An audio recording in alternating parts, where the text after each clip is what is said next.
You can just ask me why I won't resign, Yvonne. Don't be shy. You know, you and me started this thing way back. I was telling you before we started, the first time I was on TV was with you. The reason I will not resign yet is because I've not given up yet. They have forgotten. They have forgotten that Raila Odinga is still the leader of the party. They've forgotten that ODM still exists to fight for political power. You are already supporting a third party for re-election. Why do we exist as a political party if you're going to shout the slogans of other political parties? Can this Gen Z finish the job? Can they finish the job? Because the country cannot just stay in limbo. By finish the job, you mean? Kick him out. That was the rallying call. They were to kick Ruto. I don't even have William Ruto's number, and he can't call me. Because if I don't have your number, you can't call me. But our people are not getting there. They're still being killed. We have young people in the universities. Some of these people you see here, they went to university for free. Public education was free, and they were being paid. They used to call it Sijui Boom. I'm telling you, are we offering the current generation of the students in the university the same opportunities that we got ourselves?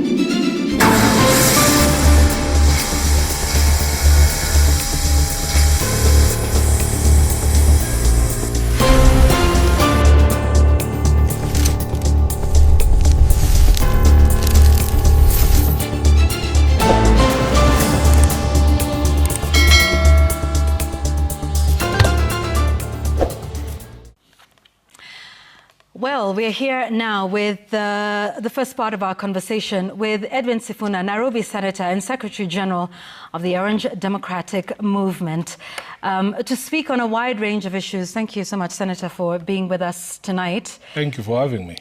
Let's start by seeking your views as Secretary General of the party.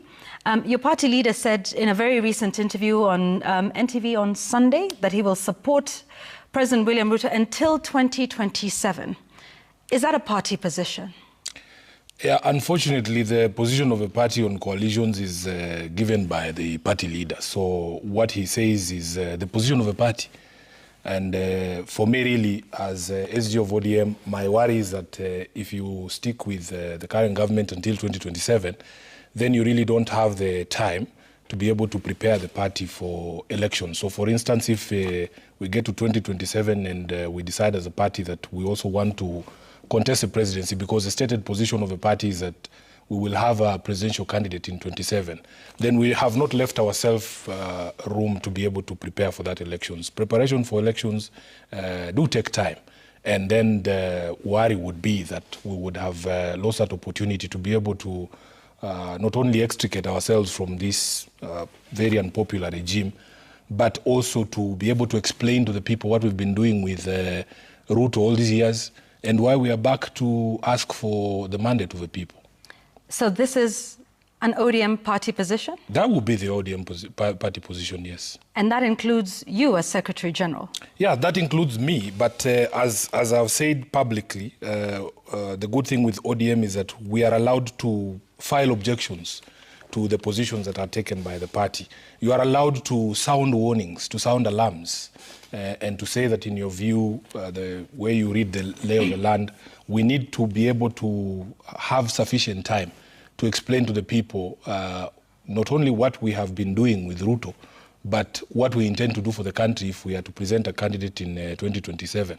My position has always been, and this is a position that we've shared with many in the party, that ODM stands a very good chance to win the elections in 27, and that we have good people in this party who can be able to run the country, and that ODM has always been a force for good, and that we believe that we will do a better job than the current regime. So I don't understand those within our ranks who don't see us as a party as a viable option to the Kenya Kwanza government, who want us to yoke ourselves to KK even beyond 2027, and they've been pronouncing it in public spaces, much to the chagrin of many of us in the ODM party. So if this is a party position that you don't agree with, in the last few minutes you've talked about this being an unpopular regime. Yes. One in which you're in a working arrangement with. Absolutely. You've talked about yoking yourself, with this regime that you term as unpopular. Yeah. And as Secretary General of ODM that is in an arrangement with this, and you as Secretary General disagreeing with the party position, What do you then do as a person? You can just ask me why I won't resign, Yvonne. Don't be shy. You know, you and me started this thing way back. I was telling you before we started, the first time I was on TV was with you. The reason I will not resign yet is because I've not given up yet. I have not given up on members of ODM, because ODM is a mass movement, Yvonne. ODM has a followership, a registered membership of over 5 million people. And when you speak to a majority of those people, there is still belief and trust within the ranks of the party that Baba knows what is right for the people, that he will do the right thing, and that the vast majority of the members of the party believe in themselves and in their ability to pull this train back on its tracks. You will listen to what we in Parliament say, but ODM has a total complement of about 106 elected members of Parliament. Compare that to the 5 million in the grassroots there who have given support to this political party for years. Secondly, many of us, like I personally, speaking as Sifuna, I have known one political leader all my life. I tell the story of how I became interested in politics in 2002. I was at the university. We were the kids who were singing Yote Yawezekana Bila Moi. I have not listened to another political leader, including those ones who ran around from Ushago. I have listened to Raila Odinga all these years, and ODM as an institution, Yvonne, has existed for 20 years. It takes a lot of blood and sweat and pain to build an institution the size of ODM and to have that longevity for all that time. You cannot just give up and say you are going to quit on all that membership. But I want to say here that on the day that I give up, I will tell you, I will say it publicly that I have lost the battle to rescue this party and to bring it back to where it was. And we will have lost collectively as members of ODM, because I cannot do this thing on myself or on my own. So the day I give up, I will let the country know that I tried my best, but I lost that battle, and then we will take decisions from there. Is ODM headed in the right direction with the current arrangement and the current status? Let's just say that there's a lot of confusion. I have told my party leader that there was a time when it was very easy to be SG of ODM. You would wake me up in the middle of the night and ask me anything, because what we agreed is that you can compromise on tactics, but you can never compromise on your values. There is things that ODM stands for. If you woke me up in the middle of the night and asked me my position on devolution, my position on rights under Article 37, for instance, I would give you an answer straight away. But right now, there is a lot of confusion, because I come to these shows and to the media and in those public barazas, and I struggle to explain that we're the same political party. Then you will see a member of ODM who maybe used to hold a premier position, now is a cabinet secretary, say the exact same opposite. It leaves our support very, very confused. And I want to apologize to members of ODM today for all the confusion we as a leadership have caused, because it is very difficult now to discern the position of ODM on major issues. And that is the biggest sadness, because it should be easy. It should be easy. When a member of ODM proposes a bill saying, oh, we want to limit the rights under Article 37, what is ODM without Article 37? What is ODM without street protests? What is ODM? ODM is a movement that has been built on the strength of the people. So you cannot be the ones telling us today that, oh, you are sponsoring a bill to limit the rights under Article 37. We swore to this constitution. And that is where confusion comes in for people like me, because I now can no longer pronounce myself authoritatively on the position of a party when it comes to the rights under Article 37. You know? And that is where the difficulty begins. So you say it's confused. You yourself cannot articulate the values and the position of the party. Correct. As Secretary General. Because that position is difficult to discern when we don't have a unified position we are all speaking from as members of a party.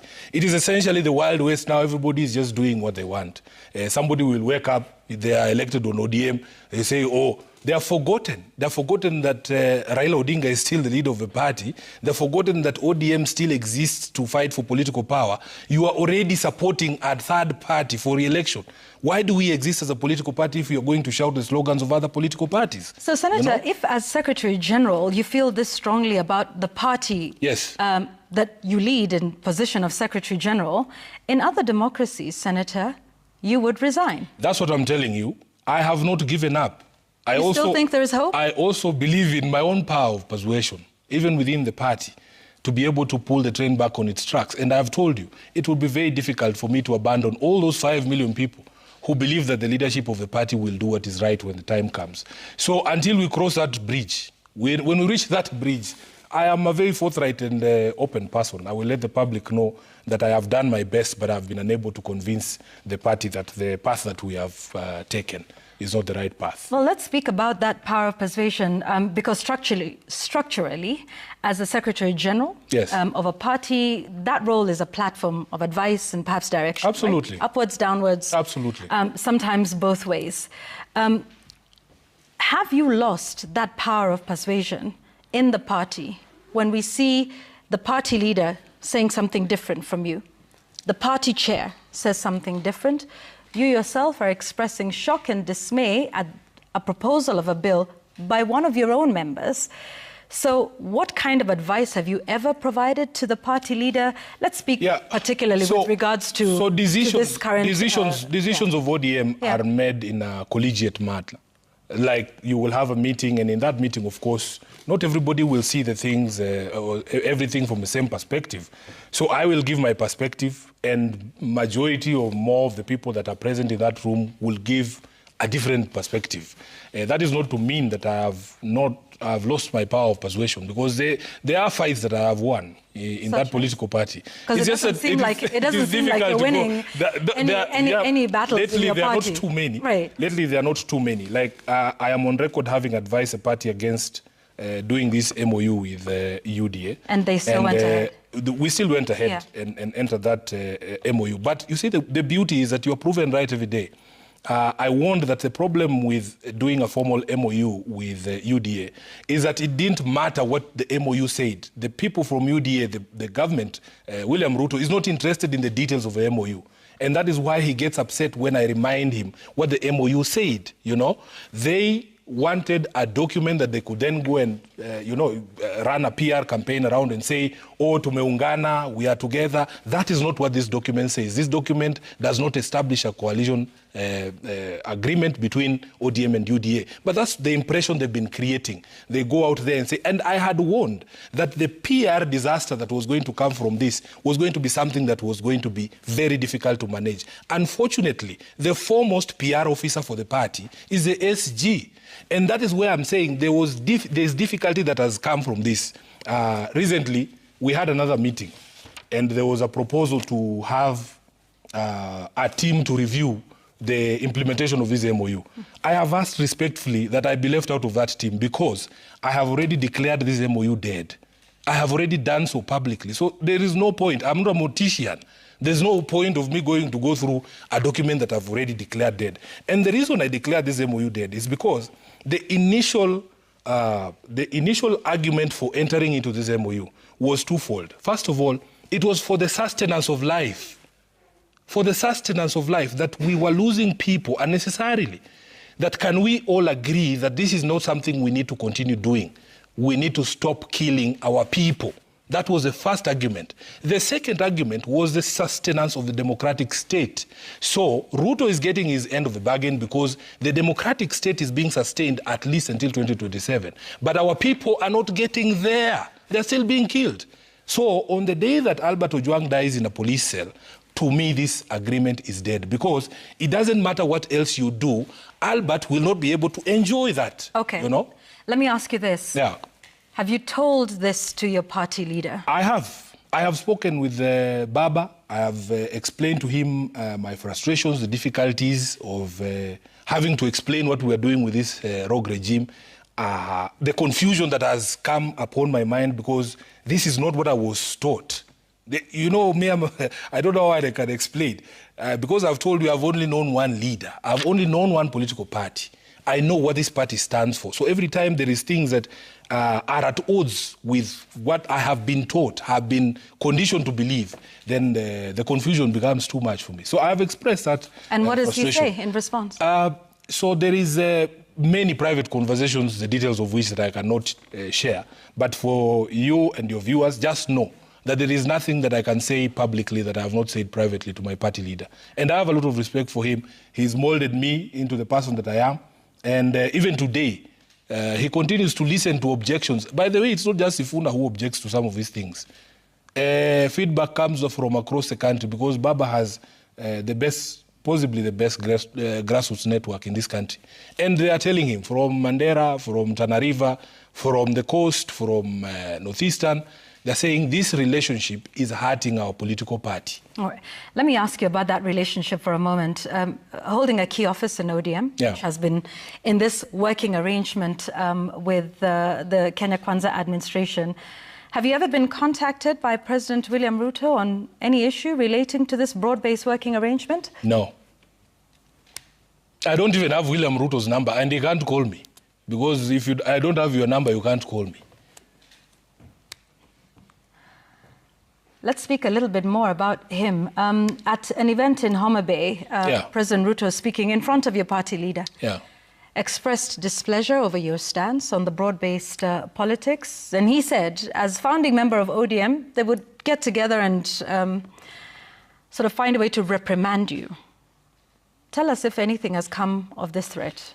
Was it effected? We know you're still in office, at least for now, but you know, has so something been done? Clearly that meeting has not happened. Well, but has something been done to give you reason I have a few things to say. First of all, nobody should threaten me with founder member status, because ODM, as I've told you, is a mass movement. If it was just the leaders, ODM would not exist. I have told you, we are the kids who were singing in the streets those days that gave this mass movement called ODM, because you need the people for you to be able to say that you are a mass movement. In 2005, we voted against the proposed document of the constitution that Kibaki had given us on the instruction of Baba, because we were his kids, you know. So, first, there's no organ of ODM called founders. There's no organ, and he's not a member of the party. We have a disciplinary committee that is headed by Ramadan Abubakar, who happens to be a birthday boy today. So shout out to him. Those are the people who can discipline me as a member of the party, not William Ruto. And Yvonne, it has been the honor of my life to be SG of ODM. I was telling these young students that I met at Chungwa House on Saturday from the universities in Kenya that there is no political platform that is bigger than ODM, and no bigger political platform than SG of ODM. I have been SG of ODM. This is my 8th year. I'm the longest serving SG of ODM. There is a contribution that I've made to the party. I would not feel bad if they gave opportunity to somebody else, because Sifuna now is saying that the party has taken a wrong direction. I will not begrudge anyone. I would actually understand it, you know. So him threatening me there in front of people, and the reason why he was saying all of those things, Yvonne, you can look at the speech that I made on that particular day. What is it that I said that was so offensive? I asked him to stop tear gassing young children, to allow a play by a high school to be performed. That is what warrants the removal of SG of ODM. It is ridiculous. So for me, really, I know the people who put me in this position. And the day they say, Sifuna, we have lost confidence in your ability to be SG of ODM, I will respect that decision. I would remain a loyal member of ODM and serve the people of Nairobi in the capacity of senator. I don't have an issue. Before we take a break, I want to ask you this. Based on the decisions that have been made by your party leader and leading ODM into this arrangement, do you believe that the values of the party are still the same values that the party leader Raila Odinga holds, even within the present arrangement? I think if you are in the church choir and suddenly you start spending time with, let's say, women of the night, your values will be compromised. It will start to show. So are you saying... It will start to show. That's why... So let me understand this. This is the confusion that I am saying. And let me understand this. This is the confusion that I am saying. As Secretary General of the party, are you then saying your party leader, Raila Odinga, no longer professes, holds, or carries the values of ODM? That's what I'm saying. I'm saying we are living in very confusing times. Let me give you the best. Is he confused? Let me give you the best Because I'm asking you specifically about Raila Odinga and whether you think no, I don't think he still holds the same principles and values. I think he does. As ODM. I think he does, but the association we have with UDA starts to blur the lines. I'll give you the best example. I, as a member of ODM, believe in devolution. And believing in devolution means that, for instance, national government has no business undertaking county projects. This is something, if you woke me up in the middle of the night, that's exactly what I would say. So that's what I'm saying. Yeah. When because of this association, we have to join Ruto to launch markets built by the national government, that is the confusion that I'm talking about, that the lines become blurry. But it is out of this association. I personally believe that if this association were to be put to an end, ODM's values are still intact. If they're blurred, are they still intact? Yes. And being blurred by the person who is the party leader. It is blurred by the association. So you have to appear at these events. For instance, me, I've taken the position that... But these are very clear things that your own party leader is saying. So that's what I'm saying. Support. That's what I'm saying. So who's blurring the lines? It is because of that proximity. That proximity is what is causing the blurring of the lines. And who's if there is material... Who's leading that proximity, Senator? All of us. All of us, because we signed a document as a party, all of us. So immediately there is material separation between our two political parties. You will see clarity. So you're also blurring the lines as Secretary General. I have taken opportunity here to even apologize to the members of ODM for the confusion we as a leadership, because I'm in the leadership. I can't run away from that. I am in the leadership. People have reminded me 1,000 times that they saw me at KICC. Yeah. Do you know they were not expecting me to come to KICC? I was wondering why. Why would you not expect me to come to KICC? I have a responsibility under the constitution of a party to make sure that things are done properly. And I'm actually very proud of this document, Yvonne. If you go through the document, these are the values of ODM. The person who is in breach of this MOU is not ODM, because the responsibility, for instance, not to kill Kenyans is not upon ODM. We do not own instruments of violence. So why should ODM continue to stick in an arrangement? This is the question that I, as Sifuna, have been asking, because I have said there has been material breach of this agreement, so that we should be released from our responsibilities. Okay, let's talk just very quickly about that arrangement. There is a section, and many of young Kenyans, who feel that ODM as a party rode on the coattails of the protests last year. Yeah.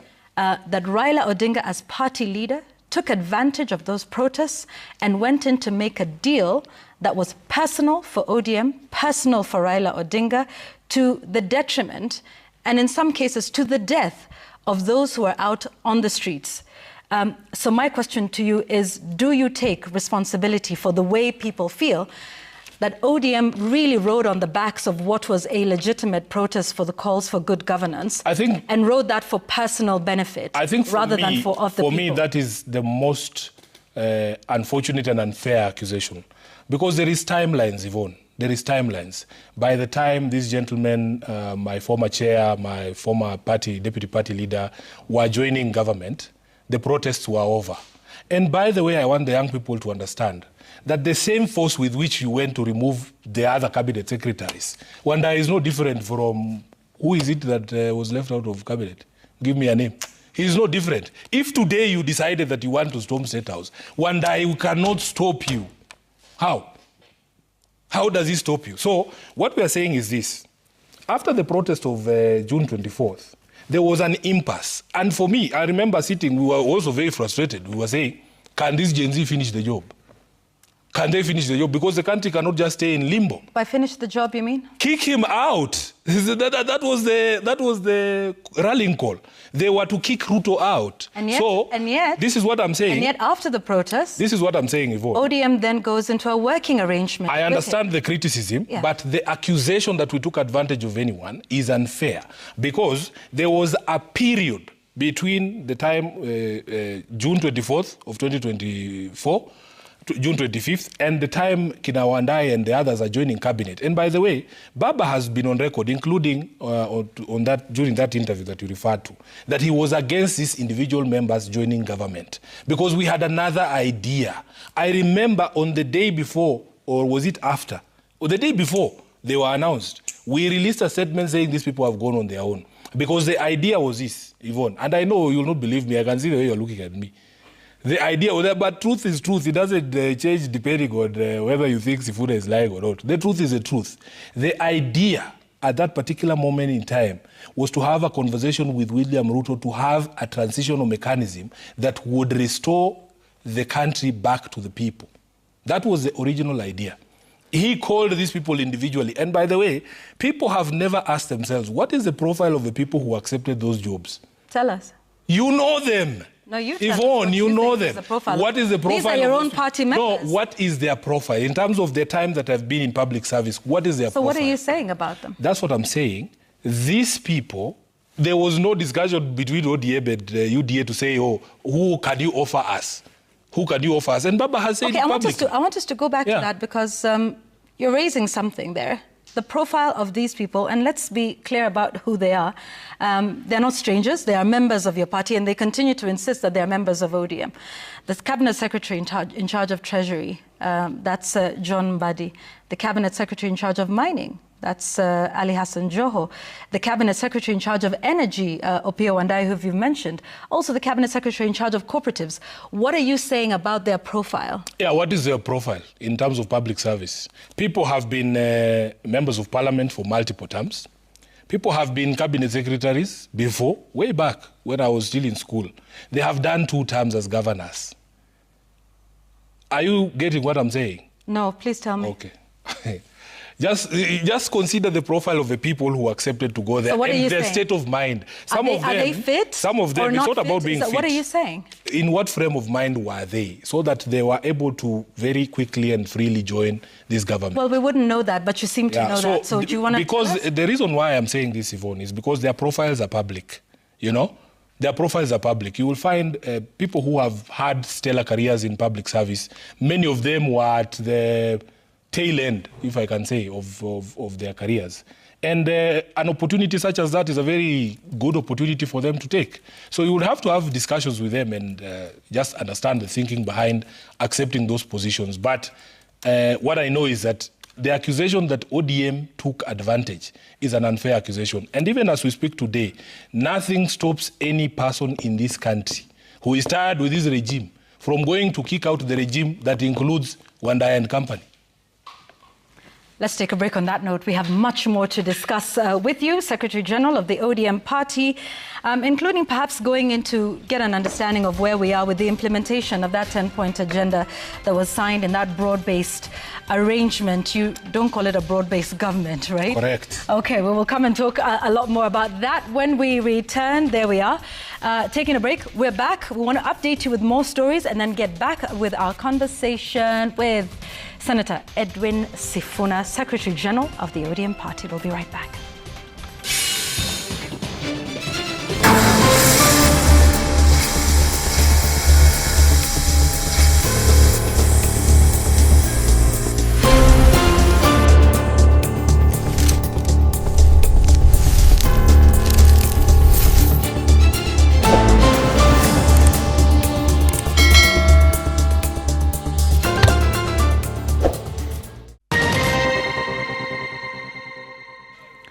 And we're back here on The Explainer with Senator Edwin Sifuna, who's the Secretary General of ODM. Senator, earlier you talked about you not being a lone voice in some of the views that you hold in the party. What does that base look like?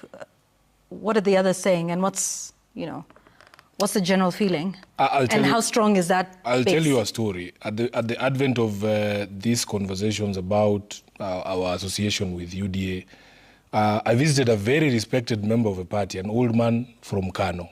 I'll not disclose his name. And Yvonne, I walked into this gentleman's house, and he has a certificate of honor from ODM.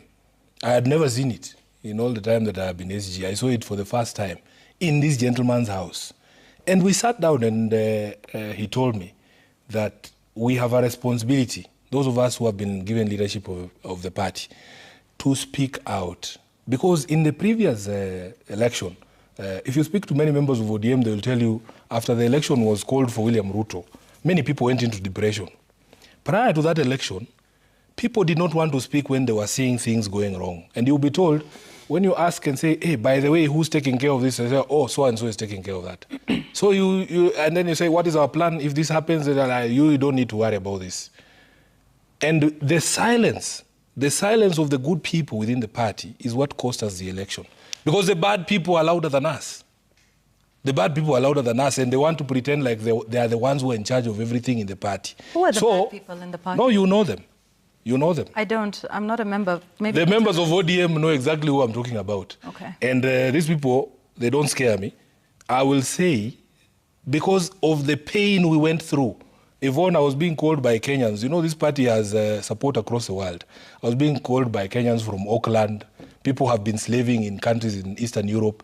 They just want an environment where if they brought their savings home and set up like a small kiosk, nobody will come and take it over. Or if you buy a piece of land, some guy in government, because he's powerful, will not come and grab it, and all your life savings are gone. They were calling me crying, asking me, Sifuna, as SG, how could you people fumble this? This was a layup.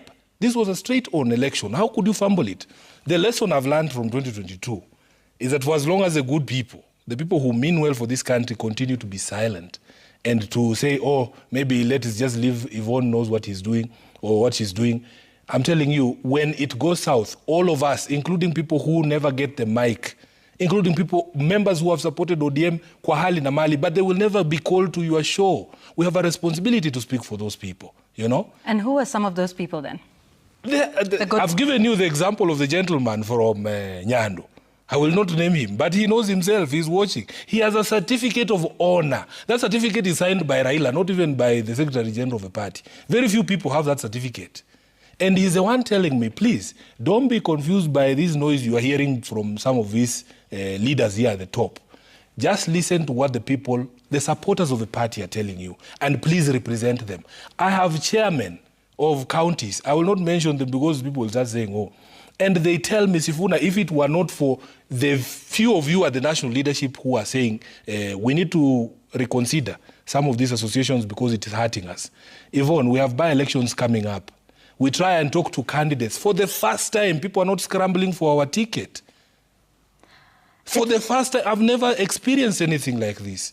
They are telling me, I want to be in parliament. I love ODM, but if I go with the ticket, I will lose. Because of your association with UDA, not because ODM is a bad party. It would seem there's a crisis in the party. This is what I was talking about, the confusion. Let me give you another example, Yvonne. How do people get attracted to political parties? How was I convinced to join ODM? I did not just wake up and decide, oh, this is ODM. You look at the leadership, you listen to them, you talk about, listen to the values and the picture they want to paint for the country that we want to live in, and you are persuaded. Right now, if you want to persuade young people to join the party, it is very difficult because this association with a party that is killing them is always coming up. What do you tell those young people? What do you tell them so that they can be able to join the party? And I was very happy when the party leader proposed this thing he called an intergenerational dialogue. The good thing with Jacom is that he's open. His ideas don't have to be taken for the law. That's what people don't know. Even this proposal that he has made of an intergenerational dialogue or a conclave, as he calls it, it's a good thing. People just don't know it. Okay. The question, let me just finish that point. Okay. The question I want to ask is are people ready for an intergenerational discussion? An intergenerational discussion is one where you get all those generations to sit here. So there is a guy who I have a lot of respect for. He's an elder in my community. He stands up, he's, I think, in his 80s. Then he proposes that Nairobi National Park should be raised down and we put apartments there. At his age, is he allowed to make that decision? I have an 8-year-old daughter. We should ask her, Mama, do you still want to see lions or the animals at Nairobi Park? She should be the one to tell us, Daddy, we are tired with these elephants. Take them to Kajiado. But you cannot have lived all your life enjoying these benefits, enjoying the park. You've taken your children there, your grandchildren, your wives have gone there and enjoyed that park. Then at the tail end of your life, you come and suggest that we no longer need the Nairobi National Park. Are these people prepared to listen to intergenerational discourse? We have young people in the universities. Some of these people you see here, they went to university for free. Public education was free, and they were being paid. They used to call it Sijui boom. I'm telling you, are we offering the current generation of the students in the university the same opportunities that we got ourselves? I was telling these young ladies from the universities, when I went to the University of Nairobi, I used to pay 6,000 shillings for accommodation. Now it's 43,000. We are denying these kids the same opportunities that we got. Okay. I will come back and we will talk about that intergenerational national conclave in a moment. As perhaps we talk about what the solutions, ahead look like. But just to stay with what's happening within the party, there seems to be a group of younger MPs and younger members of the party. Perhaps yourself, we see Caleb Amisi, Babu Owino. What's going on? Is there a similar sort of schism that you speak of on the national front within ODM? Is there a parting of ways in terms of principles between older members of ODM and younger members? I don't think the schism in the party is along age groups. It is just amongst people who believe that we should remain who we are, and people who feel, like I said, Baba taught us, you can compromise tactics, but not values. When values start being compromised, that is the schism. There's people who don't have a qualm compromising values. You'll see a member of ODM. We used to be the ones, Yvonne, who used to be tear-gassed in these streets. I have been at the forefront of those things. People used to die for no reason during protests. I was reminding some of them that we would leave the office, we would leave Chungwa House during, even just as late as 2023. And we would be driving down the road, and without touching anybody's property or carrying any weapon, the police would descend on you. The police would descend on you. Can you imagine members of ODM suggesting that we should talk to the police to allow goons to protect the state? Can you imagine? And yet we've not That's what I'm saying. And yet, as Secretary General, and perhaps, a spokesperson for the party, besides the party leader, we've not seen ODM speaking very openly in terms of even statements against the killings, against the abductions. But that is not factual. Yvonne, that is not factual, because the spokesperson of the party, as you have rightly said, party leader and myself, we have spoken repeatedly, including recently, when the president issued this so-called shoot-in-the-foot order. The party leader, Raila Odinga, issued a statement on this matter. Personally, I got to a place where I asked myself, how many times can you condemn police brutality? How many times can you send thoughts and prayers to the families? We were seeing in your news here, a family in, I think it was Kirinyaga. They were burying the fourth person who's been shot from Kirinyaga. How many times can you condemn something without saying, this needs to stop, And so I get to a place where I decide that even for me now, I need to vacate that space, because, sometimes they say Sifuna talks too much. Can we allow these people who support this association with UDA to explain what Ruto is doing? One of the people that is supporting that arrangement with UDA is your party leader, That's what I'm saying. Odinga. He has spoken. You have to distinguish, because for you. Is he then saying, what you're saying? You want to get me in trouble with my party leader, but I'm not going to allow you. No. Raila Odinga issued a statement as recently as when Ruto spoke on this thing of shoot to kill. When he was in Homa Bay with the president, he said the same thing. Stop abducting young people. He has never stopped talking about those things. But there are other leaders in the party. This confusion is brought about. But yet, just a minute. No, hang on, Senator. With all of that, he makes statements publicly. Yes. But yet still continues to pledge support for this very same person. For different reasons. Until 2027. For different reasons. That's what I'm saying. You have to distinguish the reasons. So what are those different reasons? The different reasons, and this is where we began. This is where we began with the initial arguments for this association.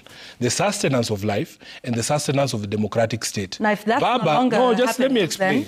Let me explain. We can sit here until the morning. I'm not going anywhere. Today is Tuesday. I will tell you everything you want to hear.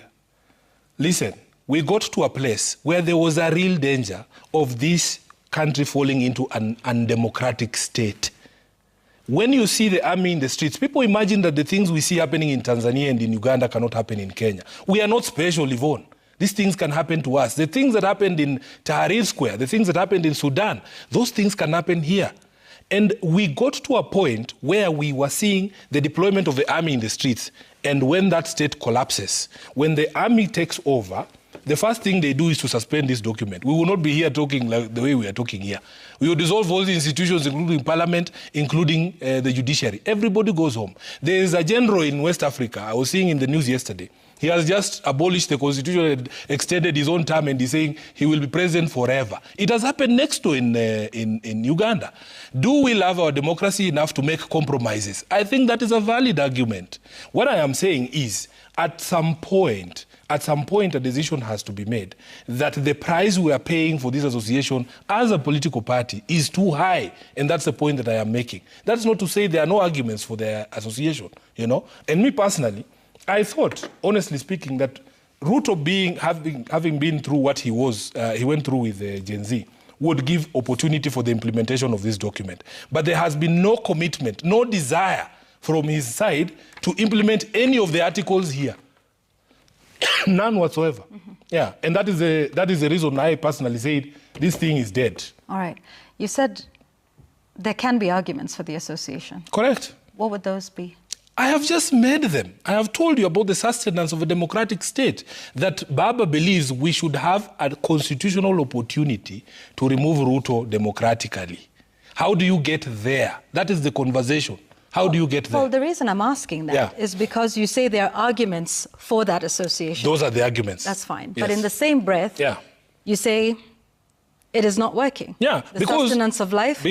So therefore, can there still be arguments for this association? Because you're saying it is dead. You ask me questions regarding the position or the view of my party leader. I explain to you the arguments for, you know, and I also give you my arguments against, because my sincere belief is if we are sustaining a democratic state so that we can all elect somebody or kick somebody out democratically, can we all get there? Can we all get there? Because if you go by the rate, this regime killed over 40 people on Sabasaba. If you do that math, and we have another maybe 800 days to go, 800 times 40, that's what? 320, isn't it? People. I'm at 32,000. Actually, 32,000 people will die before we get to the election under the guns of this regime. Those 32,000 people will not get an opportunity to kick William Ruto out. I gave the example of Albert. Albert is in the ground now. You cannot tell Albert to wait for you in 2027. If Ruto kept his word, then it would be easy for some of us to buy that justification for the sustenance of the democratic state, you know? So when you have leaders, a person in the position of a head of state, telling the Kenyan police, and you know the Kenyan police, they have a history, telling the Kenyan police now you are allowed to shoot people. You have his acolytes like Nelson Koech saying, in fact, don't shoot in the legs, shoot to kill. Those instructions permeate to these junior officers. And I'm telling you, Yvonne, if we do not have another way, we will lose more lives before we get to 2027. So what is... That is what I'm saying. I was hoping to get into this intergenerational dialogue with you. Yes, now we can talk about that, because now we want to understand what the way forward looks like. Yes. Intergenerational national conclave. Some think that dialogue, again, we've done that before. We've spent hundreds of millions of shillings on dialogue, and in fact, it was dialogue that got us the Constitution of Kenya 2010, amongst so many others. So do you see dialogue as the way forward? What would be the structure? First, let me concede. Let me concede that I get the sense from the Kenyan public that there's a lot of what you can call dialogue fatigue. But it is also an unfair characterization, because you yourself have said that there are good things that come out from people talking. Now, the way that I have understood the proposal that has been made by Raila, and as I told you, he has not said that that's what the country must do. You see, the problem we have in this country is that there's people who have ideas, there's people who will suggest solutions to problems, then there's people who just sit there and saying, no, that cannot work. No, this cannot work. But you don't give us your own ideas. He has said that he welcomes people who can even perfect that idea so that it can be able to achieve what people want to achieve with it, you know? I have personally told him that I would want that intergenerational conclave or discussion or dialogue to be proper intergenerational, like the example that I have given you. And one of them is, are we treating other generations fairly and equitably? Are we giving the opportunities that we ourselves enjoyed at a good education, at health, at all the other services to the other generations? There are people who remind us and tell us that before I came to this city, they used to drink water from faucets in the CBD, that Nairobi used to have water. What happened? Which generation will we ask what happened? That generation needs to come to that table and we have that conversation. Now, let me tell you how I understand how this thing would work. First of all, it takes me back to the discussion around Article 1. The most powerful article, I believe, in this Constitution is Article 1. because Article 1 gives two options for exercise of sovereign power after it has said that all sovereign power belongs to the people. All sovereign power belongs to the people means the judiciary gets its power to make decisions about us from us.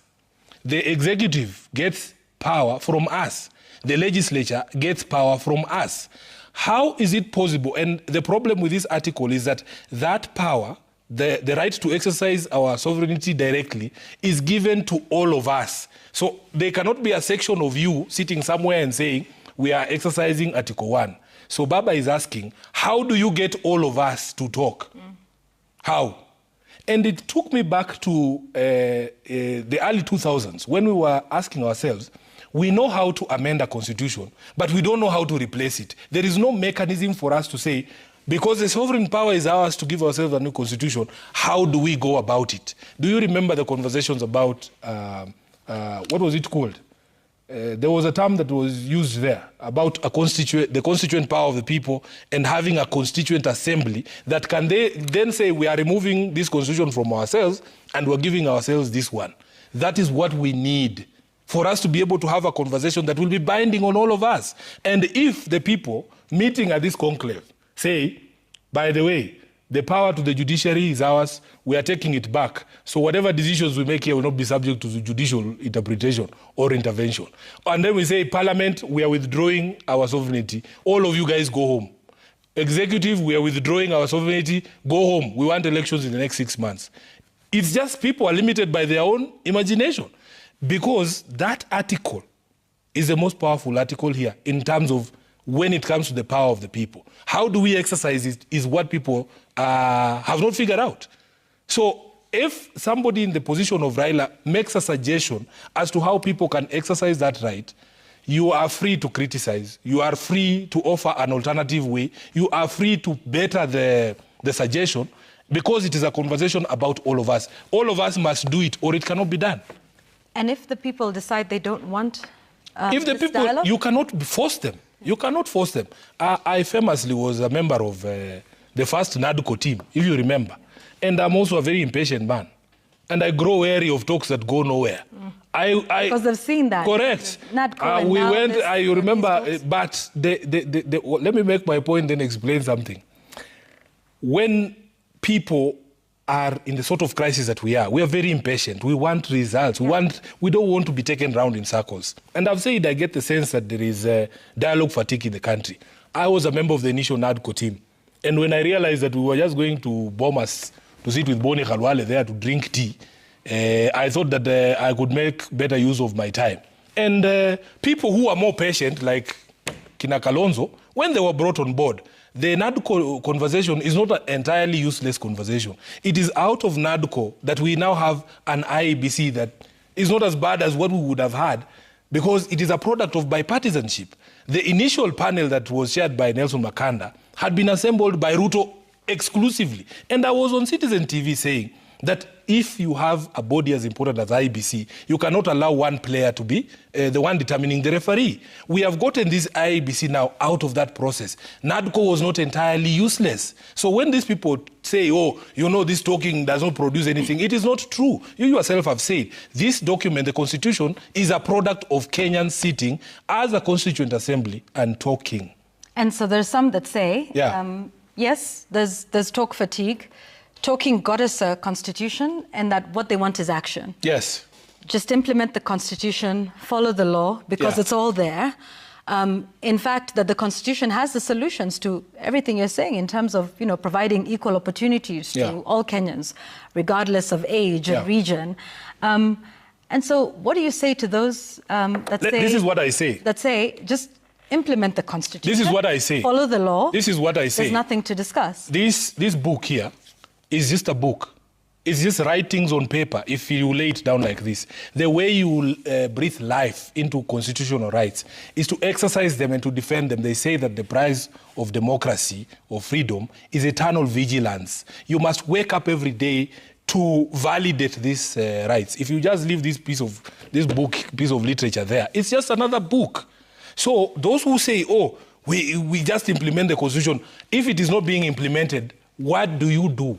You must try every available avenue to make sure that it is implemented. Today, Yvonne, there are friends of mine from the Kenya National Interface team led by a gentleman called Aori Achoka. This gentleman pointed me to a part of the Constitution that many people ignore, and it is the preamble of the Constitution. Because this Constitution, from its beginning to an end, it is there for a reason. The preamble of the Constitution points to the frame of mind of Kenyans when they were passing this document.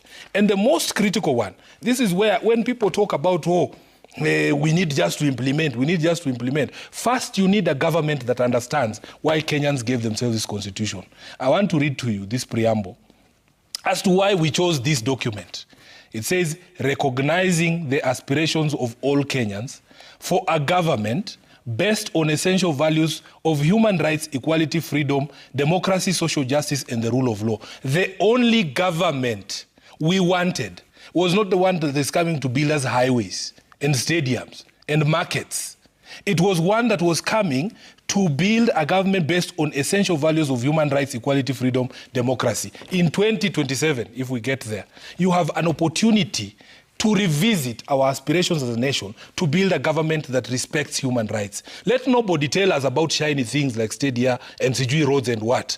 I am telling you, personally as Sifuna, we want a government that will respect the rule of law, that will respect human rights and the dignity of the people of Kenya. Does this government do that? This government surely does not. This government is killing the people. This government does not listen to the people. This is the worst possible government. If you go back to the spirit of the Constitution in 2010, this is the worst possible government we would have envisaged. It's the direct opposite of what we wanted. So I hear William Ruto has succeeded in bullying these guys in the opposition, Kina Kalonzo, into, he says, these people just say one term, they don't have any agenda.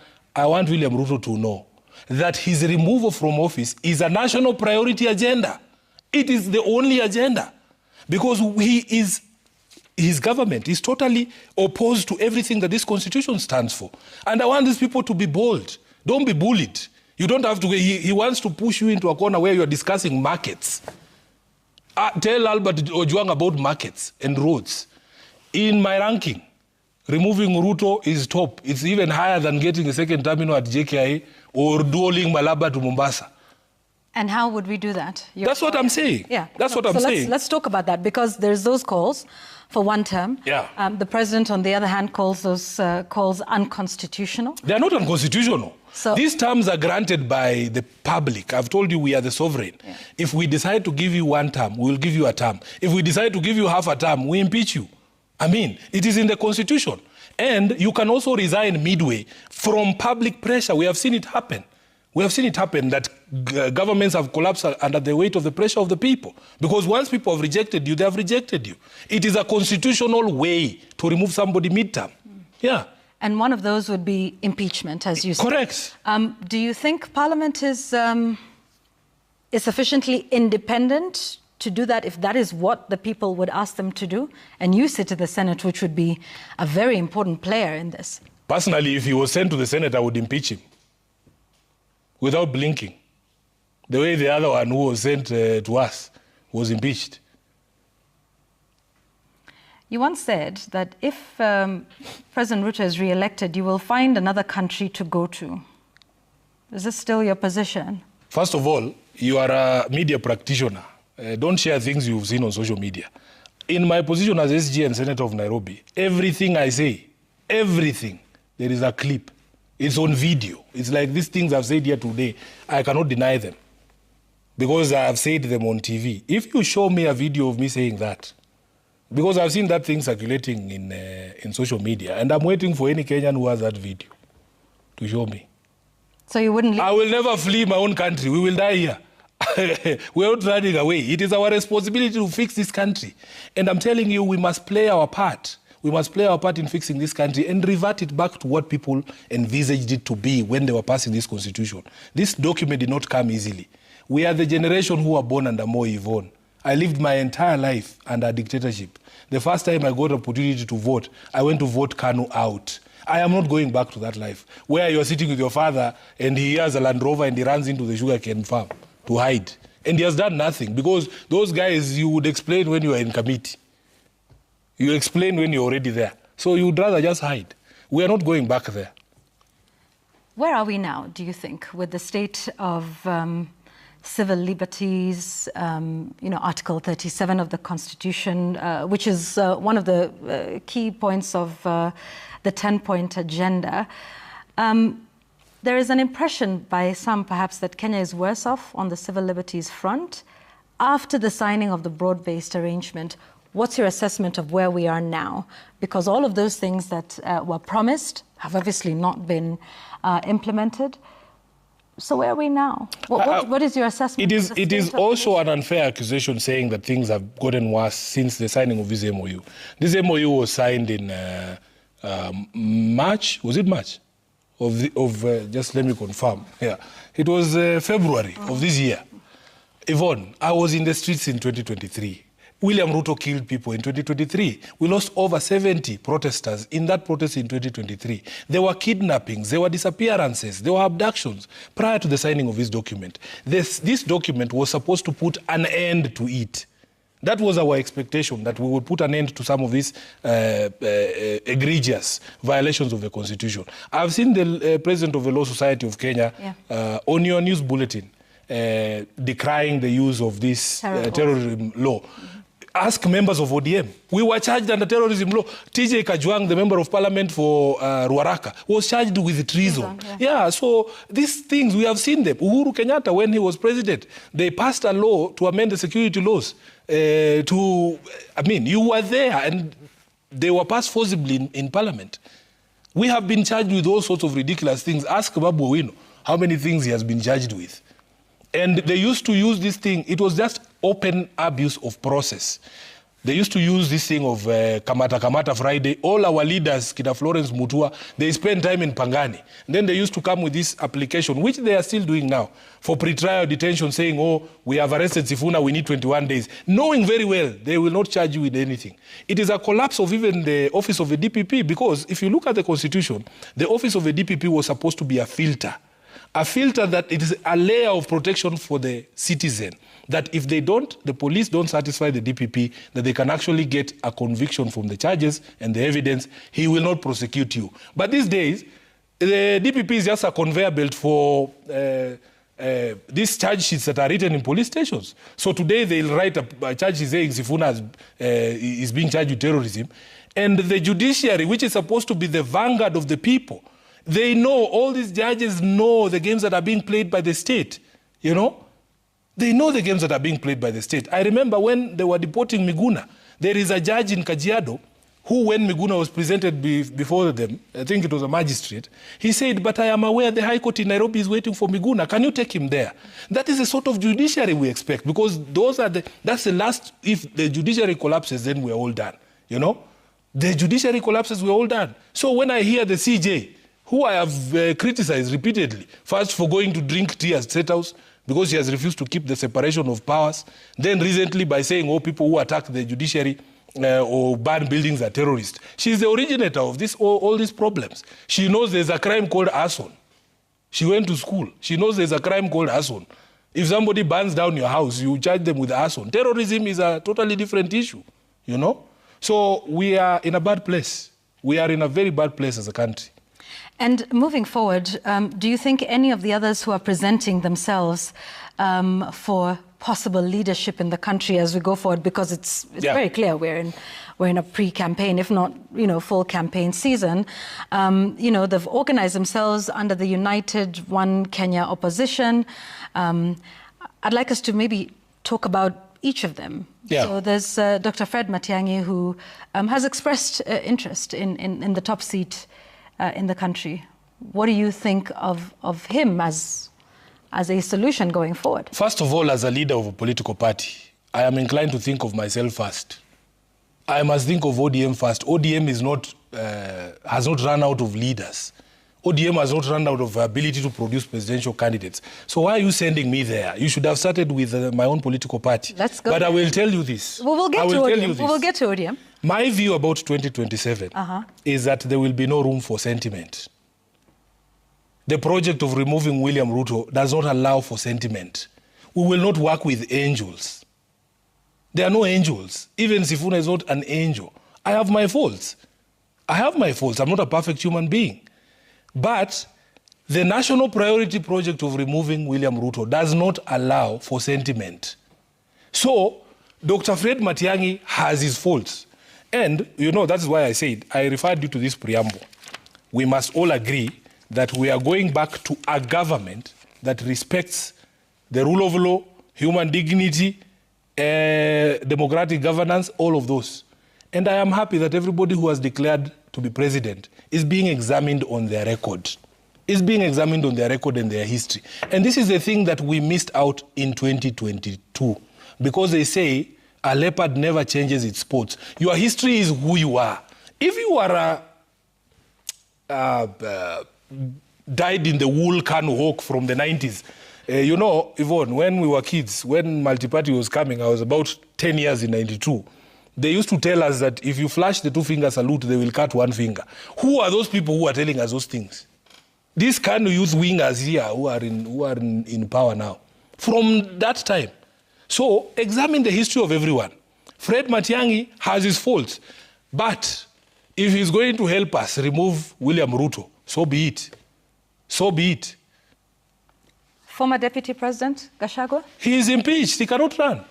I don't understand why people talk about him as a viable candidate. The Constitution says once you're impeached, you cannot run. As kingmaker? Is he someone you would work with? I don't know about kingmaker. Let me tell you about my view of Gachagua as in terms of value proposition. The value proposition for Gachagua, for me, from an ODM perspective, is that he is taking away votes that helped beat us in 2022. For as long as he's taking away votes from Ruto, I don't care where he takes them. He is not giving William Ruto. Are you getting my point? Because for me, I still believe ODM has the best chance. If Yvonne, Raila Odinga were to get the exact same number of votes that he got in 2022 in 2027, and William Ruto loses Mount Kenya, Raila Odinga will be president. That's how I see it as SG. So for me, the story about Gachagua, and by the way, there's inordinate attention to Gachagua, including in your bulletin today. There is a cabinet secretary crying about Gachagua. You know, I don't know how I can explain this from two perspectives. First of all, as a senator, once you have impeached someone, that's it. Number two, as a lawyer, there's a rule called against double jeopardy. So you all know he's a tribalist, right? That's the reason why we impeached him, right? So how many times do you want us to impeach him? I was shocked. Members of the National Assembly who have constitutional oversight over Gachagua, they have already exercised that oversight by impeaching him. They adjourned their house to discuss a private citizen. A private citizen that they have already impeached. How many times can you impeach someone? So now, he paid for his crimes. He can do whatever it is he's doing out there. If he crosses the line, because there are limitations to the freedom of expression, if he crosses the line, arrest him. I just hear people complaining, why don't you arrest him? Why don't you arrest him and charge him? You know? So for me, really, that is Ruto's funeral. Pahali walitoana, mimi, I was not there. He has told us long stories about how he selected him or MPCG voted. We were not there. From an ODM perspective, as SG, me, for as long as Ruto's votes are being scattered, that's all I care about. So, open to working with anyone because that's the primary goal, and you say there is no room for sentiment. No room for sentiment. So, ODM as a party, Edwin Sifuna. Would me as Sifuna. You have asked me a question as Sifuna. And now I'm asking you. Should know. And now I'm asking you as Secretary General. Yeah, so let me tell you how Secretary General works. Yeah. You only speak for the party after a meeting of the party. This is not a meeting of the party.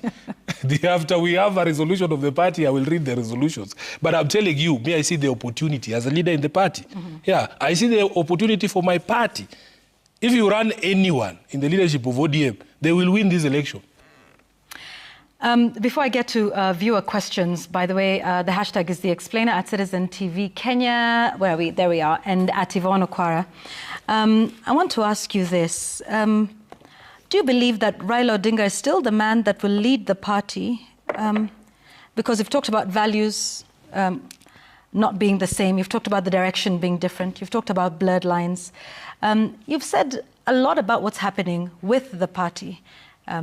You not supporting the broad-based association or arrangement, him doing that, him supporting President William Ruto, whom you've had some very strong sentiment and opinion about. Yeah. Do you believe that then Raila Odinga is still the man that can steer the party in the right direction, in the direction it was always intended to go? Is he still the man that is the bearer of the values of ODM? I think so. I think Baba's heart is in the right place. The explanations that he has taken me through, justification, and I've taken you through them throughout this show, on the need to sustain the democratic state, on the need to have opportunity to kick William Ruto out through a democratic process, and so on and so forth. Those things, they make sense. I am holding out hope that we will make the right decision by the people, because Baba has always been the people's champion, and he will never abandon his people. Mzee will never abandon the people. So I believe, and that's why I told you at the beginning of this show, that I have not given up. And the day that I give up, I will tell you. So I believe that he's still the leader. Okay, let's get this question from X. Well, I still call it Twitter. Age is showing, obviously. On X, there's Okello Kevin, who asks whether you would still be firm and bold to correct and oversight the government if you get a pie of a cake in the KK regime, either as legal advisor or as a minister. And so this would be a question. If, because like you say, some people were called individually, if you got the call today from President William Ruto to serve in the government directly, would you accept that call? I think it would be very foolish for anyone to join this government, knowing full well that this government is going home in 2 years. I can just wait to establish a government of the people in 2027, and I'm sure the people of Kenya will give us all those positions. In a few years' time, Yvonne, you know, you cannot offer me anything because I've seen the future. What will you offer me? What is the future that you've seen? The future is that in 2 years' time. Well, that's, yes. In 2 years' time. Right. In under 2 years. If we have suffered for 3 years, surely, you want to tell me that you can join this government now? In 2 years' time, you also have to go for the election. Yes. Yeah.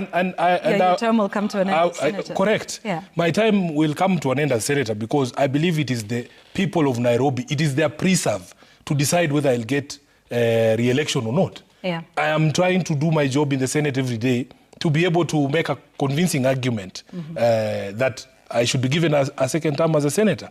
But the people of Nairobi, in their sovereign might, can decide that, Sifuna, you go and rest or go and do something else. I mean, that is within their power. So me personally, because I have very strong feelings about this regime and how it has treated the people of Kenya, it would be impossible for me to work with William Ruto. It is not possible. Okay, let me get some more questions from our viewers this evening. Here we are from Francis Odi. Please ask Wakili whether they're in government or not, because I believe he's being used by the ODM party to massage its supporters not to think that they're in government. So are you... I don't know how many times a question can be answered. It has been asked so many times it's becoming ridiculous. How many times can you answer a question, Yvonne? So you've got these 4 individuals who are all not just party members, but held high positions. Agreed. In the party, still claim to be members of the party. Now, they're not just in government, but they're running very key sectors: treasury, energy, mining, cooperative societies. It would appear that ODM is not just in government, but is running government. Do you understand why this question would continue to come up? I understand. And you have your party leader expressing full support for the current administration. I do understand because of the presence of members of ODM within cabinet. There's 4 of them in that cabinet. They are not there implementing the ODM manifesto. They are not there implementing the ODM manifesto. If but it was the ODM manifesto, we've also heard. Go on, allow me to answer. We've heard, by the way, that the manifesto, and these are the things that we're now hearing. Yeah. But the manifesto for ODM and UDA were not that different after all, and now we are in it. So I mean. But you are a journalist, Yvonne, and you covered the elections. You knew that there were different philosophies. Why is John Badi not paying Kenyans the 6,000 we promised every month if he's there to do ODM bidding? We promised Kenyans that if we formed government, we would pay them a sustenance of 6,000 every month. Can he start paying so that we know that he's implementing ODM's manifesto? He's not doing that. He's not doing that. So please, this accusation is a bit unfair, but I understand where they're coming from because of the perception. And these were senior officials of ODM joining cabinet.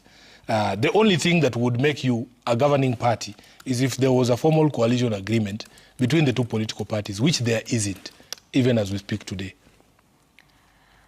We've also seen your party leader meeting key allies in Ruto's cabinet. There's several people that pay courtesy calls. I mean, this doesn't happen with other party leaders, for instance. But Raila Odinga is not like the other party leaders. Well, hang on. Are you saying, I don't want to mention other party leaders? Let me finish the question. Because I'll get into problems. Let me finish the question, Senator. A man who is in a working arrangement or some type of association, as you call it, with this party, a man who's donated, or at least in your words, has had 4 senior members of the party. A man was expressed open support for this administration and for the president until 2027, is also a man we see having meetings with key allies. At the government retreat, by the way, he was present and he made some remarks. Do you understand how that perception, if Raila is meeting key government officials, and by the way, he doesn't go to meet them, they come to meet him. All of these things are perception. That is very important. I understand. He attends a government retreat. Let me ask this. Yeah. In what capacity? Because that's not open to just about anyone. I agree with you. In fact, there were no others. So do you then understand, you may say one thing about it being on paper, but in some type of working arrangement, ODM is in government and running sections. I agree with you 100%, and I understand, because politics is perception. It is. And I spoke at length that I had given a warning of the PR disaster that was coming just by appearing to sign anything. It doesn't matter what the document said.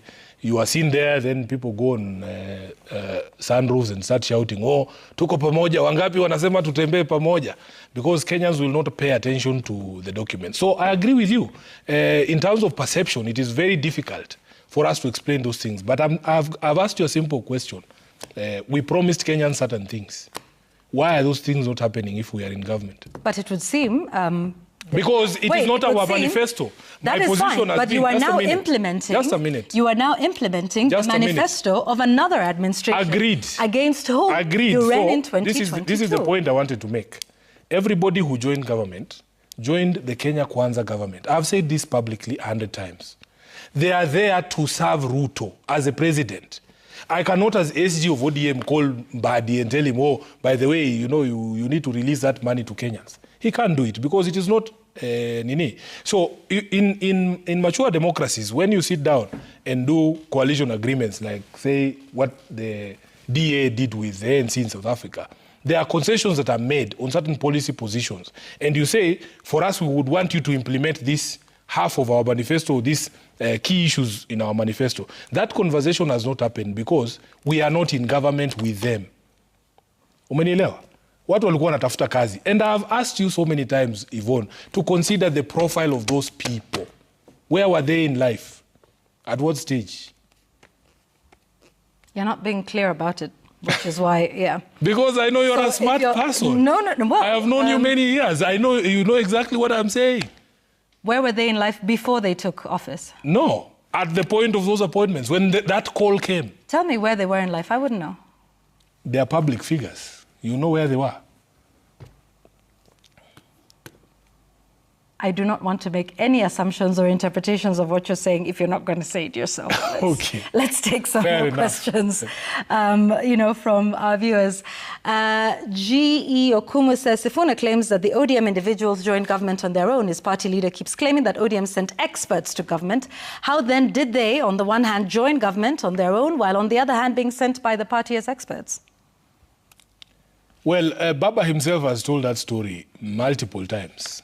And I have explained it here as he explained it to us, that the initial thinking was to have a transitional team at the point at which the country was in a crisis, to show up the government and organize for elections.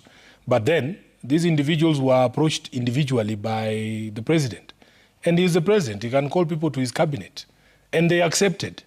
And at that point, your choice is whether you disown them or you just say, okay, let them go. Yeah. And so have you disowned them? No, we have said they went there as experts.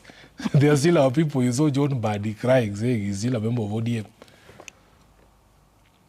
Let's take another question online. Levin Opio says, Sifuna is questioning the integrity of ODM members who joined government, but their loyalty to a party greater than loyalty to the people. Were these leaders corrupt only after crossing over? Or is this just political bitterness masked as principle? First of all, I have not accused anyone of corruption. I haven't, Yvonne. I have explained, you have asked me a lot of questions, and I have answered those questions. Well, some of the things that you're saying here, there's some innuendo of, where they were, what their that's not innuendo. Which is why I'm asking you to be perhaps more that's not innuendo. About what you mean. I have not accused anyone of, what is it called, corruption or any malpractice. I've just said that the stage in which they were in their public life was such that they were more likely to jump at an opportunity such as that. That's what I'm telling you. Okay. After you have exhausted all your elective offices, that's the point I'm making. And it should be clear to everyone that that's exactly what I'm saying. Well, maybe it's clearer now that you have talked about it. Let's take another one right here. This is from Osano Innocent. Ask Sifuna about the recent sentiments by Gloria Oroba that he's bitter because he wasn't offered a CS position in the broad-based arrangement. You've answered this one already. Thank you. And there's quite a few that are similar on that. Yati Anin. Can the good senator agree or deny that he's been in contact with Wamunyoro, hence the hesitant support of the broad-based government? And what does he think of President Ruto's support of Raila Odinga's AU bid, if it had anything to do with the Ruto-Raila developing alliance? So it's two questions in one. Has there been any talks or any overtures from the former deputy president? Yeah, so I've seen Gachagua twice in my life. The first time we met is at a funeral in Nyeri. You all remember the videos from that. And the second time was when he came to the Senate for impeachment. And I'm used to this sort of accusations, because they say that when the hyena wants to eat its children, they accuse the children of smelling like a goat. Gachagua is supposed to be like the boogeyman. Like he's supposed to be the person who they used to scare everybody and say, if you express opposition to the things that this government is doing, then you've been sent by Wamunyoro. It's rubbish, Yvonne. It's absolute rubbish. Another one. Do we have more? I can read some. There was a second part there. Oh, yes. Sorry. Yeah, forgive me. Yes, there was the second part to that question. Is it possible to run it again? Just so that we can get it clearly. Yeah, there we are. That talks about, what do you think of President Ruto's support of Raila Odinga's AU bid? I think that is our host that I've flogged more than sufficiently on this show. And you can just Google Sifuna AU support and you'll see what I said. It is not necessary to rehash all of those things, and that is water under the bridge. I have said on this same table, Yvonne, that we had a perfect, stellar candidate for the position of AU chair, but it was messed up by William Ruto's fumbling of Kenya's foreign policy. That's simple. The vote was a reflection of the thinking of African heads of state about William Ruto. And that has been my position. It will never change. Okay. Yeah. One last question, and then there's a couple of comments which we shall just run through as we conclude.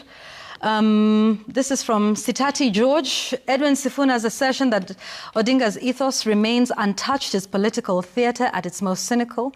If the association is as toxic as they now suggest, why not take the principled exit? Truth is, ODM is knee-deep in the very mess they decry. Your response?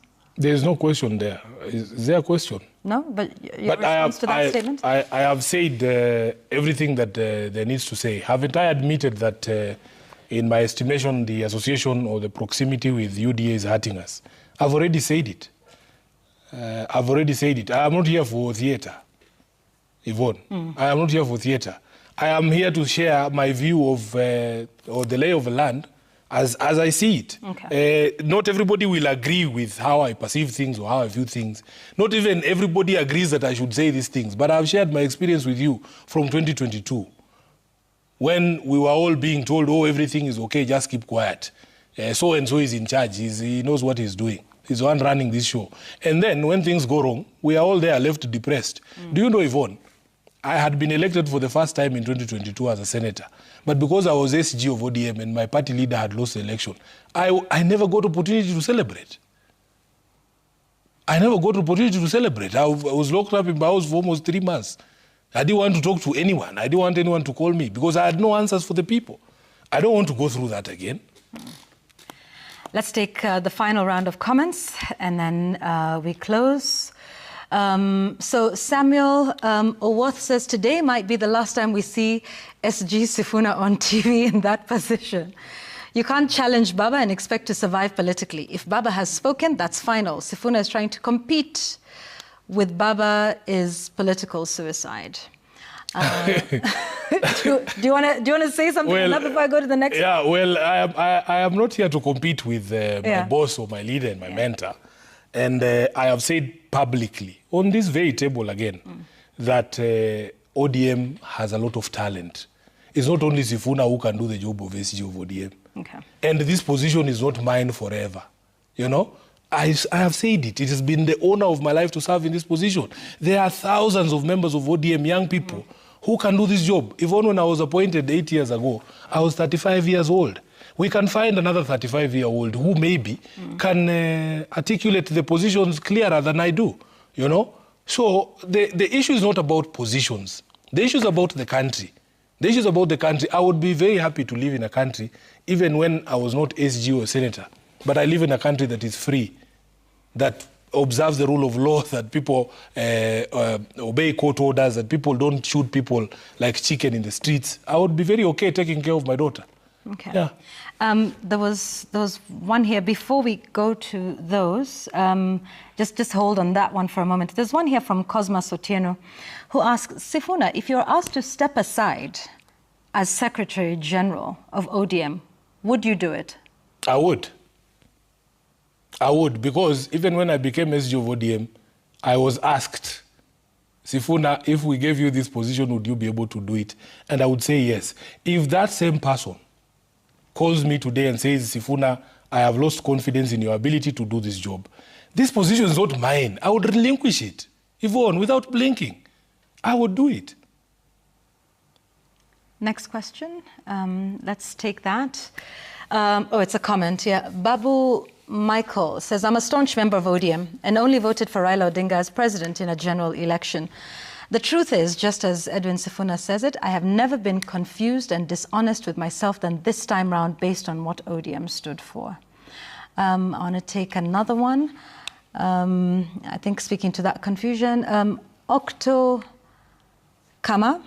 Sifuna is sharp, no doubt, but we're in opposition, but part of government double talk is exhausting. You can't be the referee and a striker at the same time. ODM's role was to check government, not plug into it. Kenyans are watching. Do you want to give some remarks and some thoughts on... I think what I want to assure those people who have expressed those sentiments, I have said personally that I believe there is still time to correct the course because we are drawing very close to an election that I personally believe we have a very good chance of forming government and putting in place a government based on these essential values of human rights, equality, freedom, democracy, social justice, and all of those things, and to implement some of the brilliant ideas that we've been articulating over the years. So just like I told you, I've not given up. I don't want people to give up. Yeah, I don't want people to give up. What would be the last straw for the camel's back? What would that point be for you? Because you say you're in it for a while and you're going to fight for as much as you can. At what point would you make the decision that this is enough? What would have happened? I think if a decision is taken to formally support William Ruto for 27, that is something that I cannot abide personally. And so I'm a formal sure, decision as the party? Sure, yes, and I'm sure everybody would respect that. But because that decision has not been made, that is why I'm saying I'm holding out that there is still time for us to correct course, because I personally believe we have a good chance as a political party. I don't know why people are looking at other people, yet we can just look at ourselves. We have been the hope of the people for a very long time. We still can be that hope of the people. I don't know why people within ODM themselves, even when they talk about presidential candidates, they have forgotten that Mzee is still there. The Baba is still there. He has not said that he has given up on politics. Well, yes, and he hasn't, and I suppose he would want to make the final decision as to whether he wants to run again in 2027. Would you support a Raila Odinga candidate? 100%. 100%. Why would I not? 100%. And I think we would win that election. We would win that election because of the math that we have discussed here. And you will agree with me. All we need, Yvonne, is all the votes we got in 2022. You too. And that is something that can be done. Here is one from George Chalo, I believe. What is your next political move? Because we need you in future politics, he says. I will be asking... Will you run again? Yes, I'll be asking the people of Nairobi to give me another term in the Senate. Yeah. Okay. Yvonne, I feel like this interview is over, but you're just... No, I'm here. I'm here looking at... That's the sense that what I want to ensure is that as many questions by members of who are watching are answered. So that, because you are here and we have you here, so let's exhaust as much as we can from them with respect to that. So here's an interesting one. Talk about Nairobi for a minute and how the current governor is doing with respect to running the county that you oversight at the Senate. Yeah, I think there is a consensus that he has made a hash of it, including yesterday when he was appearing before the Senate Committee on Public Investments to answer to audit queries regarding Nairobi Water Company. There is a lot of disillusionment. For instance, in Ruai Ward, the people there are telling me that they have paid for water connections long time ago and they've been waiting. And even allegations are being made that they are being asked to pay again. And yet those connections are not coming forth. You go to Roysambu Ward, you are told, oh, the entire ward has no ECD class. And we have no playgrounds for our children. The spaces that we had hoped to get this playground have been grabbed by private developers. The county is not doing anything. You come to Kilimani, they are crying about the state of the roads in Kilimani. They are crying about the haphazard development, the construction of high-rises that appear to be beyond the limits that have been set by law. There is cries of roads being blocked by mounds of garbage. And there appears that nothing is moving. You have reports from Auditor General pointing a very grim picture of the state of development in Nairobi. I have the highest number of stalled projects in terms of value. Yvonne, you go to Woodley, for instance, the Joseph Kang'ethe Hall stalled. The Joseph Kang'ethe Stadium stalled. You go to City Stadium, stalled. You go to the hospital block at Mama Lucy, nothing is happening. So it becomes very difficult to then say that you can offer any positive report of the current administration in Nairobi. Let's take one last question now. And this one is, Doc asked Sifuna his position on the continuous rise in fuel prices and his party position on the same. What's Parliament, Senate doing about it? Actually, that is a very good question. Yeah, and in line with that, the Energy Cabinet Secretary said today it's all about the taxes. You know, the landing cost of the product is usually low, but that's a tax issue for which... First of all, there was a very interesting conversation on the rise of fuel. Yeah. And these emerging reports that we have taken a loan against the road maintenance levy fund. Yeah. And it is a loan that has to be repaid over 7 years. Now, you imagine a government that has only 2 years on its ticket, committing the country to such loans to be repaid within, 7 years, a time when they will not be in power. And you have somebody who you claim is there to represent ODM, defending such a thing. Yet Kenyans are suffering under the burden of taxation, and people who want to restore the dignity of Kenyans are telling us that the first thing they do when they come in is to do away with some of these levies and taxes. Mm-hmm. But then you arrive there and you find that they have all been attached to loans that have been taken by these people, and you have to pay them back. That's why I'm telling you, Yvonne, please, let us not conflate issues. If it was the ODM that I know, that John Badi was representing there, I remember the first time when prices of fuel were proposed to be increased, the VAT on fuel.